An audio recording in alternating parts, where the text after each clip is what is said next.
The U.S. Navy has ruled the Persian Gulf for decades without a peer-level challenge.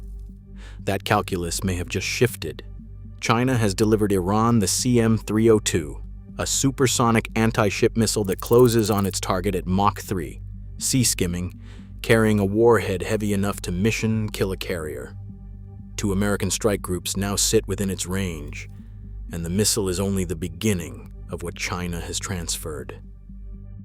The CM-302 is not just another missile in Iran's arsenal. Its technical profile is designed to compress the response window for any adversary.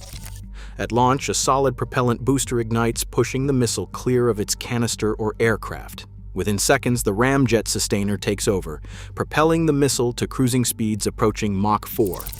In real-world operational settings, most open-source assessments put the export variant's range at approximately 290 kilometers, enough to cover the entire width of the Persian Gulf from Iranian shores. Once airborne, the CM-302 descends to a sea-skimming altitude, typically just 5 to 7 meters above the water. This low flight profile is not incidental. It is calculated to exploit the curvature of the Earth and the limits of shipboard radar. At such altitudes and speeds, a U.S. Navy SPY-1 radar will detect the missile at less than 80 kilometers, leaving a reaction window of under 15 seconds before impact. Guidance is managed by a dual-mode seeker suite. The missile uses an inertial navigation system updated mid-course by satellite links, either Beidou or, in some export cases, GPS. In the final approach, an active radar head and an imaging infrared sensor work together to home in on the target, even in the face of electronic jamming or heavy decoy use. The reported circular error probable is just 5 to 7 meters, meaning the missile is likely to strike vital sections of any ship it targets.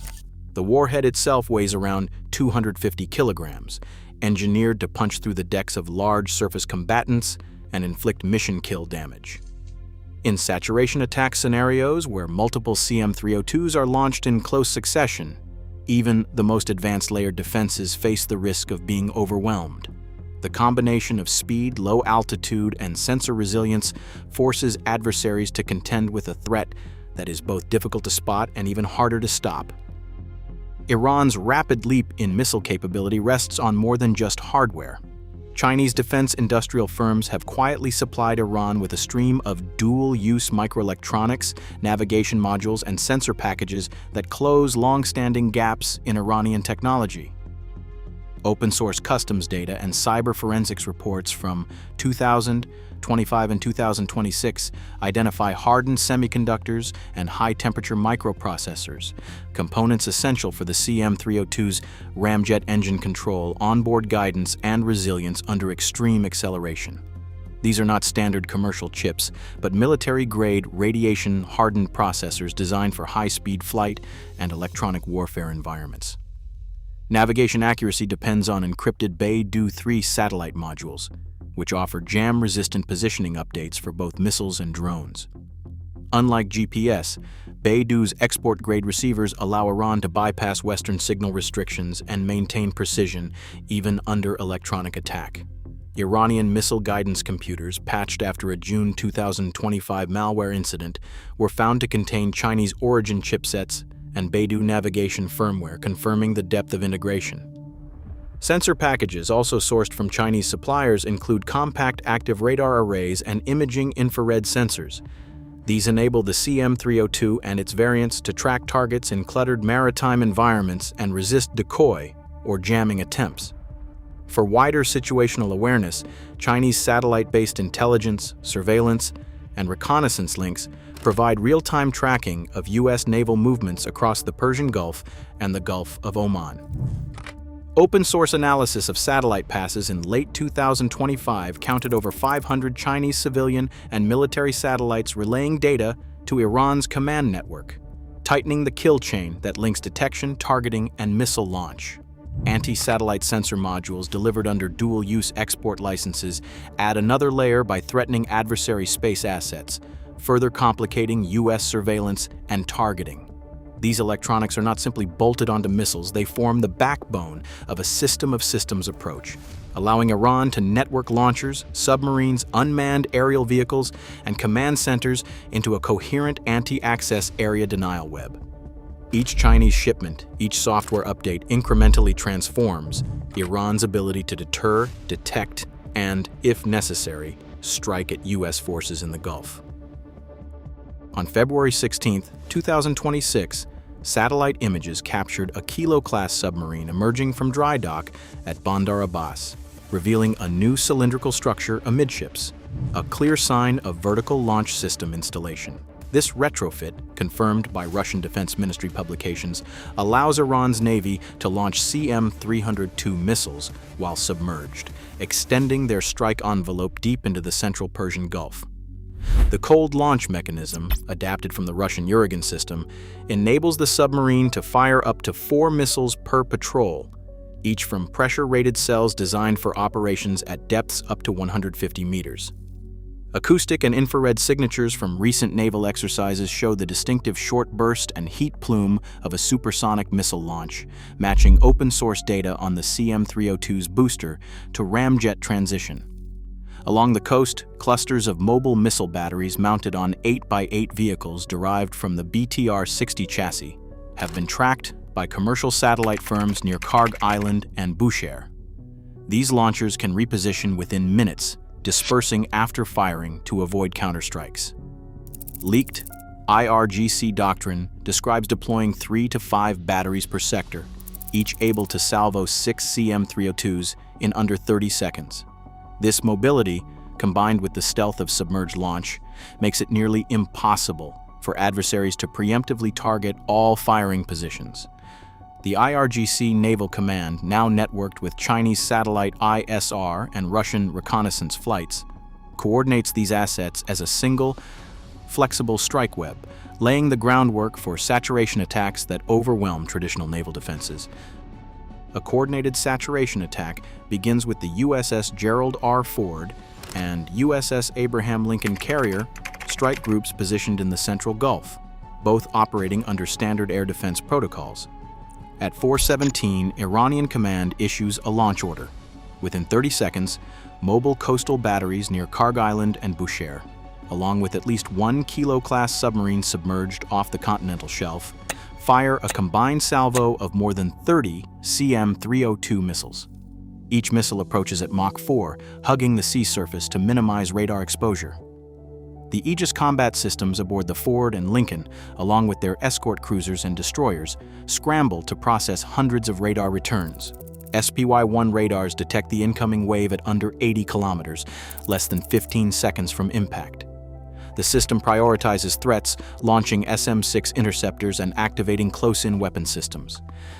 Electronic warfare suites attempt to jam missile seekers, but the dual mode guidance, active radar and imaging infrared, reduces the effectiveness of decoys and jamming. With missiles arriving from multiple vectors, surface, submarine, and possibly unmanned aerial vehicles, the defensive network faces overload. Wargaming simulations from late 2025 indicate a 42% chance that at least one missile will penetrate the layered defenses, even under optimal U.S. response. For the carrier group commanders, every decision, from interceptor allocation to maneuver orders and countermeasure deployment, must be made in seconds, with little margin for error. The compressed timeline and simultaneous threat axes push the defensive architecture to its limits, exposing the vulnerability of even the most advanced naval formations to a well-coordinated multi-platform saturation strike. 11 F-22 Raptors are now stationed at Avda Air Base in southern Israel, a deployment confirmed in February 2026. Their presence signals American reach into the Persian Gulf, but also reveals the boundaries of U.S. influence. The Raptors are not in Israel by choice. Both the United Arab Emirates and Saudi Arabia refused to host them, citing national security concerns and the risk of antagonizing Iran. Saudi officials warned that basing U.S. stealth fighters would breach a red line for regional stability, a stance echoed in diplomatic cables from January 2026. This forced the U.S. to rely on a stretched supply chain, moving fuel, munitions, and spare parts from American depots to Israeli airfields, then onward to Avda. The base, though protected by Arrow 3 and David's sling systems, remains outside the Gulf Cooperation Council's air defense network, complicating coordination and requiring last-minute data sharing agreements. Meanwhile, Iran has sought an air defense umbrella from China and Russia, invoking a January 2026 security pact and requesting more HQ-9B and S-400 systems. The aim is to create a shield capable of challenging even stealth aircraft. The U.S. now faces operational limits shaped by regional politics and Iran's expanding defenses.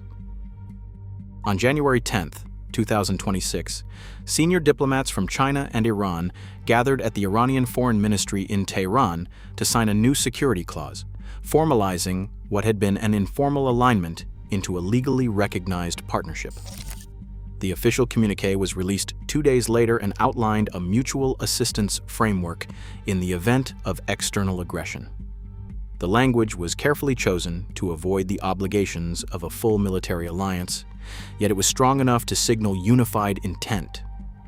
The agreement introduced regular trilateral coordination, joint procurement pools for advanced weapons, and an explicit commitment to annual naval and air defense exercises. For both Beijing and Tehran, this clause provided legal cover for continued technology transfers and joint operational planning, embedding the CM-302 missile and its supporting systems within a broader, systematized defense strategy. Energy security is the quiet engine behind this alliance. China's dependence on Gulf oil, coupled with Iran's control over a third of the world's seaborne crude, anchors Beijing's commitment. But the calculus shifts when Russian military planners enter the picture.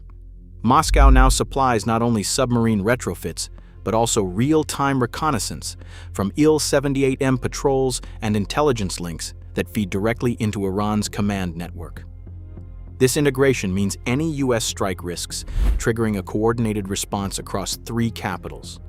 The presence of Russian and Chinese surveillance assets raises the threshold for American action, forcing U.S. decision-makers to weigh the risk of escalation against the cost of inaction.